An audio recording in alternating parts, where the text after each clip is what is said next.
झीरे अटकी तेलर गुमर सतरे तेलर संकट अच्छी कि ना यही प्रश्नर उत्तर आम आपण निकटे रखापी चाहबू। आज जोगाण मंत्री कृष्णचंद्र पात्र कहले तेलर अभाव नाही, मिछ भिड़ केवल जनता मध्य गोटे एमिति प्रकार भावना सृष्टि करुच्ची जो भावना पाई लोक माने लाइन रे लागुचंती। आईओसीएल रो सीजीएम आज सांबादिक सम्मेलन कले से कहले किछि लोक जदि भिड़ जमेबे साइकोलोजी कहूँ जे आउ किछि लोक भिड़ को देखि तांको पछपटे ठिया हेबे। एमती भिड़ पछपटे ठिया हो लोक माने एमती एक परिस्थिति सृष्टि कर देथिले जोठी लागुथिला गोटे दिन परे हड़ताल होगा जाउची बा राज्य में आंदोलन देखा मिलिबो ना एमती एक परिस्थिति सृष्टि हो जो समय आपण केबे आउ पेट्रोल पंप को जाई परिबे नाही। लोक माने हाँ हाँ हाँ एमिति पेट्रोल पंप आगे लाइन लगेले जे डर सृष्टि हैला। आम मनरे मध्य प्रश्न आसिला गाड़ी रे फुल तेल नथिले आमे सठिक भाव में 3-4 दिन 5 दिन चली परिबा। तो मंत्री कहले तेल अच्छी, आईओसीएल तरफ कहगला तेल अच्छी, डीलर संस्था तरफ कहगला तेल अच्छी, ताले भिड़ कहीं प्रश्नर उत्तर रे संजय लाट जी कि पेट्रोल डीलर संघर साधारण संपादक रही से न्यूज 18 रे एक्सक्लूसिव इंटरव्यू दे किछि तथ्य देवाई चेष्टा करुले।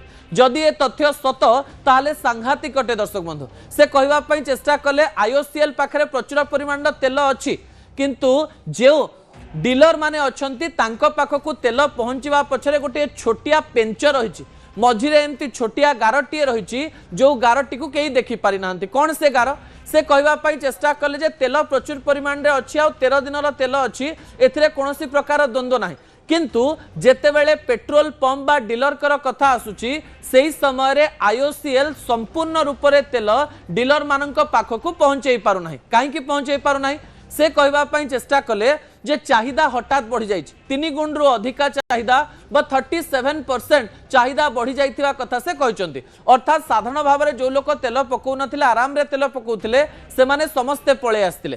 जेतेबेले चाहिदा बढ़ी जाउछि सेही डिमांड को परिपूर्ण करबा पई यथेष्ट परिमाणर तेल डीलर को पाखको पहुंची पारु नाही। या पछर कारण होउछि से कहवा कथा होउछि जे देश रे थिबा बड़ बड़ तेल संस्था एचपीसीएल हो बीपीसीएल हो कि आईओसीएल हो से माने गोटे एमिति परिस्थिति दे गति करुचंती जो समय पेट्रोल ले लिटर पछा 20 टंका एवं डीजल रे लिटर पिछा 77 टंकार क्षति सहउचंती। ए क्षति जेतेबेले से माने सहउचंती से माने चिंता करुचंती जे लोक माने भी टिके कम तेल किणंतो एवं डिपो पाखकु टिके कम तेल जाओ किंतु साधारण जनता एक कथा बुझी पारंती नाही। से माने केवल गोटे कथा चिंता करंती घरे 3टा गाड़ी थिले भी गाड़ी रे तेल फुल थिले काली कि असुविधा देखा जीवो नाही।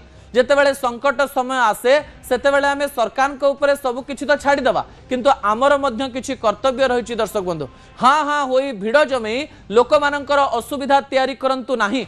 अनेक लोक एमिति अछंती जो माने गाड़ी चलाउचंती किंतु दिन में 50 टंका कि 100 टंका लगे गाड़ी चलाउचंती कारण से माने रोजगार करंती आ गाड़ी चलांती गाड़ी टीए किनी देइचंती बोली सेथिरे तेल फुल करि पारंती नाही। जो गाड़ी रे साधारण भाव में तेल रही से माने जाई भिड़ जमांतु नाही।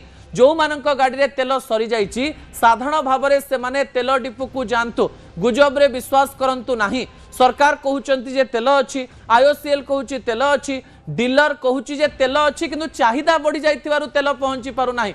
आपण जदि एते तेल किनिबे ताले हठात तेल पहुंचेबा पई साधारण लोकंकु असुविधा हबो। गोटे पटे जिलापाल माने जाई कहउतिले प्रचुर परिमाण रे तेल दियो किंतु अन्य पटे तेल सरीगले डीलर एवं डिपो करिवे केंति।